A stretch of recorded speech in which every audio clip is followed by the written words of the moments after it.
This is everything I got from Donkey. त्यस्तो केही त छैन धेरै त्यही पनि. Let's see what I have got. Firstमा चाहिँ we have यो peeling gel. यो चाहिँ मैले 2-3 years अगाडि युज गरेको थिएँ अनि मलाई राम्रै लाग्थ्यो. सो अनि त्यसपछि चाहिँ मैले अलि अस्तिसम्म डङ्कीमा अनि कतै पनि यो भेटेन. तर पनि हिजो चाहिँ म अनि यो किन्ने भनेर गएको चाहिँ होइन, तर मैले यो देखिहालेँ अनि मैले ल्याएँ. मैले हिजो नै युज गरिसकेँ यो. Try this. मेरो एकदम एक्ने प्रोन स्किन भएको कारणले आई लभ दिस, किनकि मेरो कोमेडन्सहरू आउँछ अनि त्यो बाहिर निस्किन्छ अनि it is a good expose. त्यसपछि आई हेभ यो केयर सेराको ब्यारियर रिपेयर, अब के भन्छ यसलाई, मोइस्चराइजर भने पनि जे भने पनि होइन, त्यो छ.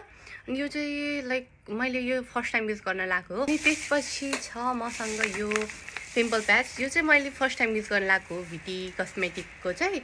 योभन्दा पहिला मैले अर्को त्यो सिकावाला युज गर्थेँ. यो चाहिँ मलाई हुनैपर्छ के, किनकि मेरो होइन जहिलेसुकै यहाँ पनि अब युज गर्नु परिरहेको, किनकि like each and every time म कोही जाने बेला या केही गर्ने बेला मेरो कतै न कतै मेरो लाइक एउटा दुइटा त्यो पिम्पल हुन्छ नि ठुलोवाला, त्यो निस्किहाल्छ. अनि आई फिल लाइक यो भएन भने लाइक आई डोन्ट नो, मलाई यो चाहिँ एकदम चाहिन्छ कि, लाइक यो मेरो राइड अर डाई नै हो.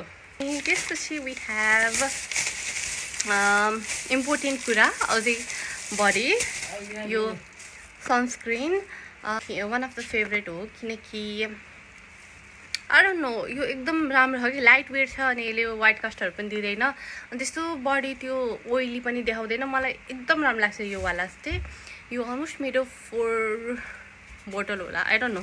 मैले पहिला सुरु युज गर्थेँ अनि बिचमा फेरि मैले छोडेँ. लाइक मलाई सनस्क्रिनहरू ट्राई गर्नु मन लागिरह्यो. यो चाहिँ अलिकति लाइक 2000 बडी पर्छ नि त 2K भन्दा. अनि मलाई चाहिँ अलिक कमको युज गर्नु मन थियो अनि मैले ट्राई गरिराखेँ.